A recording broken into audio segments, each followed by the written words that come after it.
Olá! Nesse vídeo estaremos apresentando a terceira parte do artigo História da Nutrição, publicado no The Journal of Nutrition. A nossa parte se inicia com o seguinte título, Era das Vitaminas. Em 1912, Casimir Funk, bioquímico polonês, escreveu que o fator anti-beriberi era uma base orgânica, então teria um grupo amina.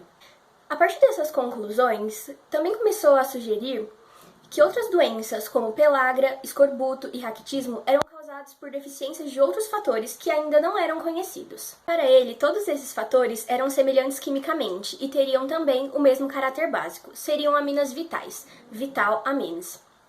Então, deu-se o nome de vitamines.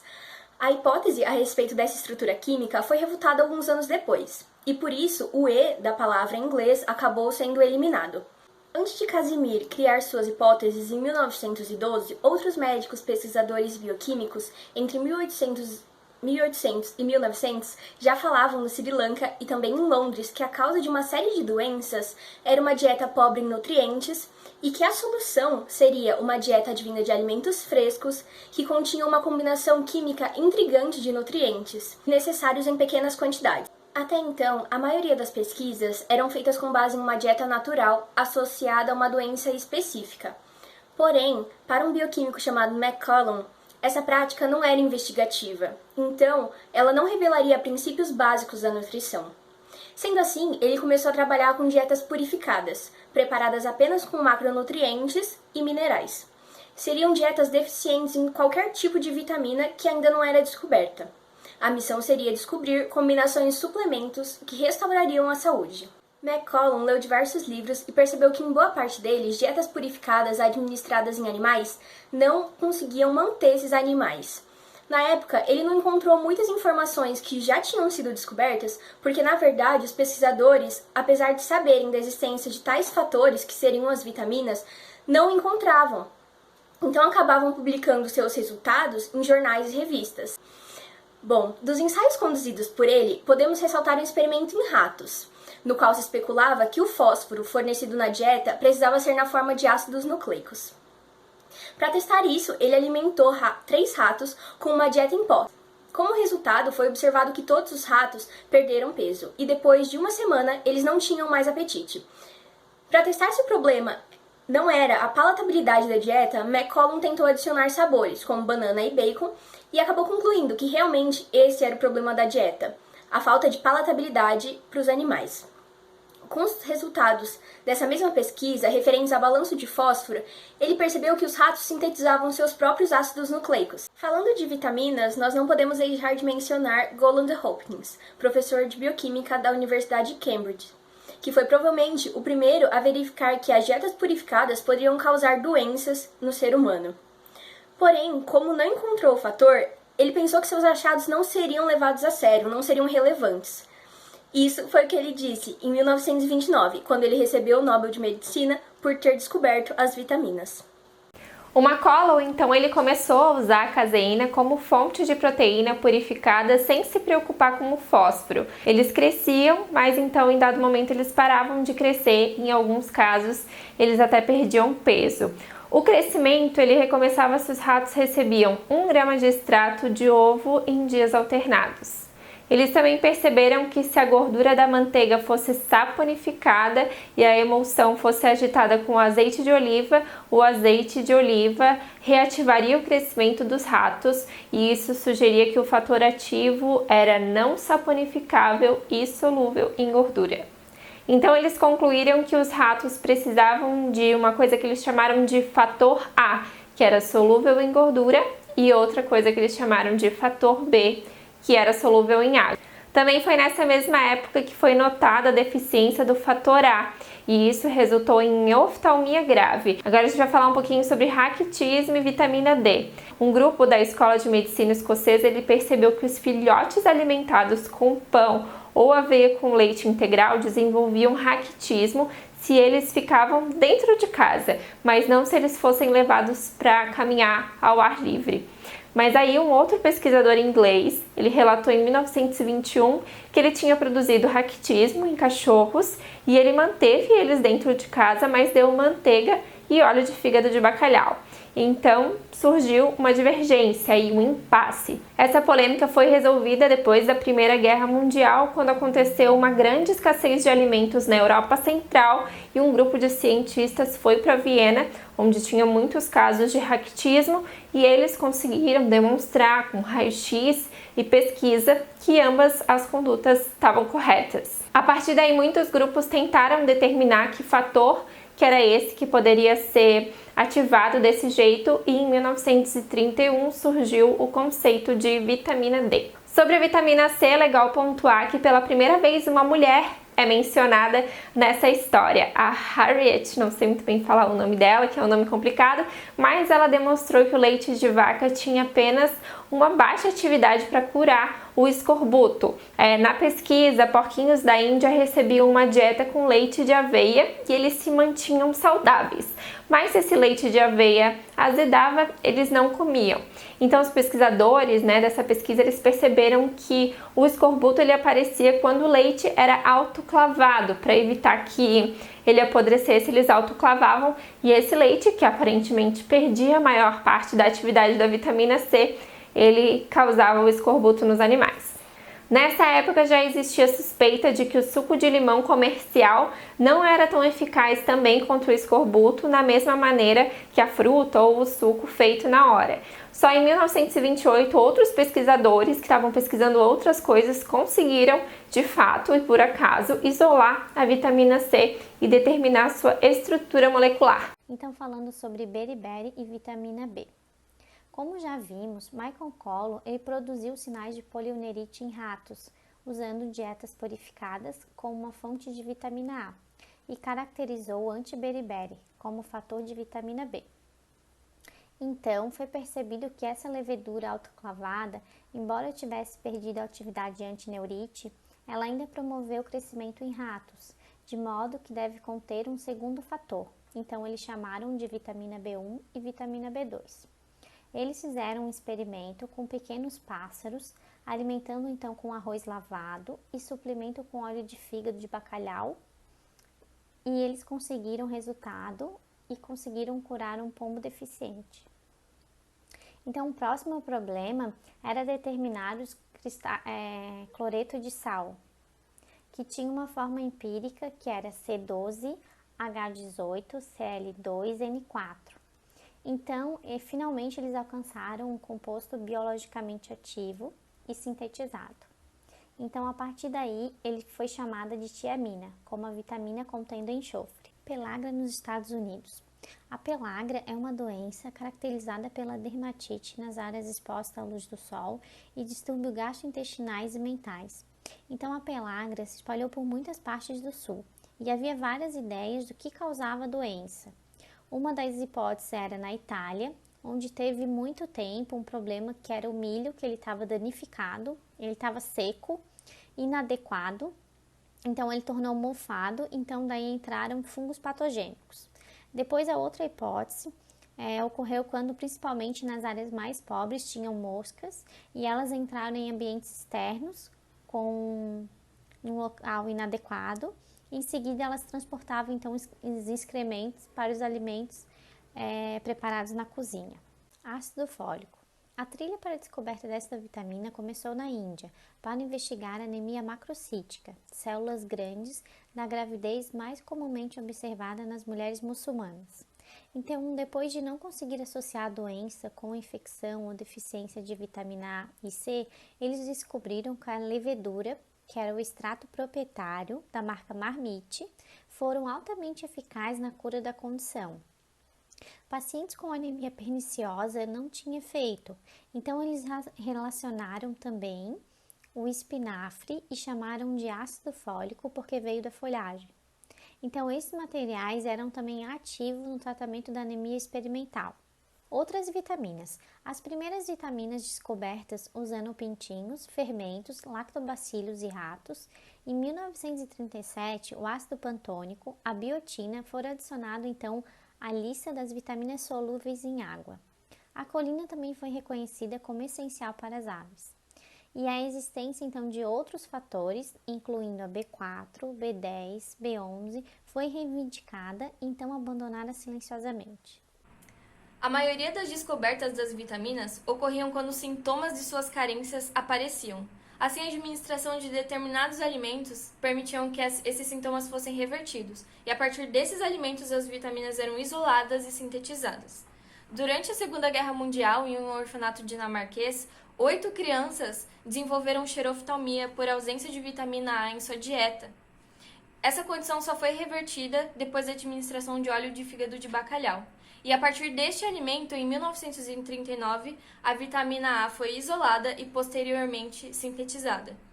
E percebeu-se que o beta-caroteno presente em alimentos de origem vegetal era precursor do retinol. Em 1922, cientistas trabalhando com dietas purificadas perceberam que essas dietas causavam bom crescimento em ratos, porém infertilidade. Com a administração de alface e óleo de germen de trigo, essas condições eram revertidas e percebeu-se que a vitamina presente nesses alimentos era o tocoferol. Em 1935, um cientista percebeu que a hemorragia poderia ser revertida com a administração de repolho que continha a vitamina lipossolúvel K. Essa vitamina era presente tanto em alimentos vegetais quanto sintetizado por bactérias presente em alimentos de origem animal armazenados. Em 1929, um casal de cientistas trabalhando com dietas isentas de gordura, somente adicionadas de vitamina A e D, perceberam a existência dos ácidos graxos essenciais. Isso aconteceu quando a administração de ácido linoleico reverteu a condição de baixo peso e perda de pelo em ratos. O flúor foi considerado tóxico quando, em 1930, cinzas contendo íons de flúor afetaram animais próximos à região onde o alumínio era fabricado.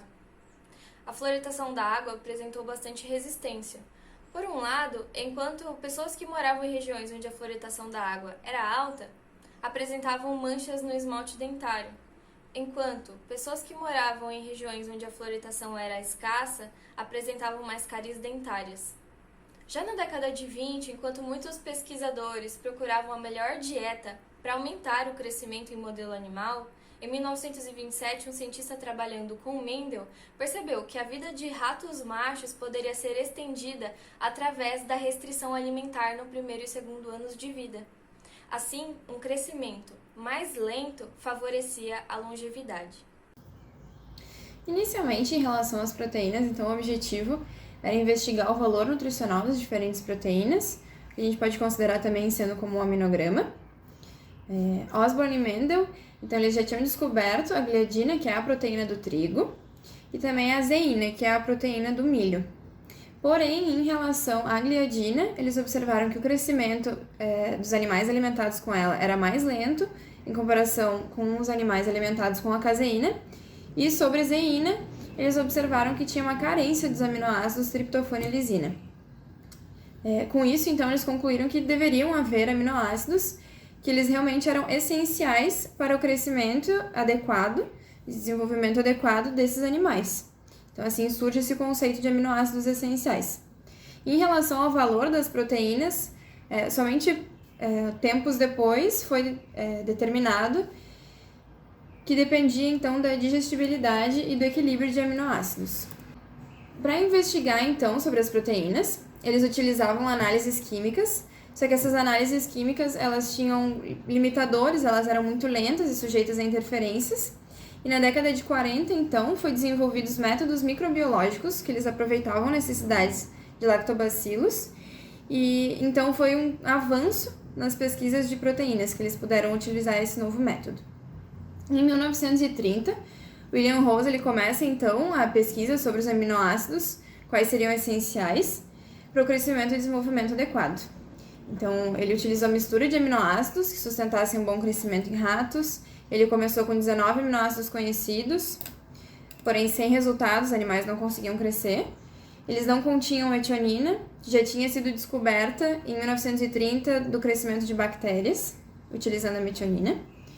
A cistina ela foi adicionada na dieta da caseína e só assim fazia os ratos crescerem mais rápido. Juntamente com Rose, então, foi descoberto que eles estavam fornecendo 2 compostos que estavam melhorando os resultados. Um desses compostos era a isoleucina, que naquela época não se tinha nenhum método para separar a leucina da isoleucina. E a treonina também foi descoberta. E aí os ratos eles apresentavam um bom crescimento. Em 1942, então, ele decidiu avançar com os estudos e começar a fazer em humanos. Foi utilizada a preparação de quantidades muito maiores de aminoácidos, um controle cuidadoso da injeção de energia, e os resultados desse estudo aparecem depois. Em 1939, Rudolf, então, ele ampliou os estudos e ele fez uma nova abordagem de como estudar o destino e a distribuição desse nutriente dentro do nosso corpo. Então, ele utilizou a leucina duplamente marcada e verificou quais as partes do corpo que ela seria encontrada, se ela seria excretada, para onde é que ela iria. Em relação aos elementos minerais, as pesquisas elas foram principalmente em relação à descoberta desses elementos e as possíveis deficiências causadas pela falta desses elementos. Anteriormente, já se sabia que os ratos ficariam raquíticos se o conteúdo de cálcio ou fósforo da dieta deles aumentasse muito na ausência de vitamina D ou irradiação. Em 1929 foram descobertos então oligoelementos utilizando procedimentos analíticos que utilizavam a eletroscopia de emissão. E com isso, por exemplo, o leite de vaca, eles observaram que continha estrôncio, vanádio, além do ferro, cobre, zinco, manganês e maiores quantidades de cálcio, magnésio, potássio, sódio e fósforo.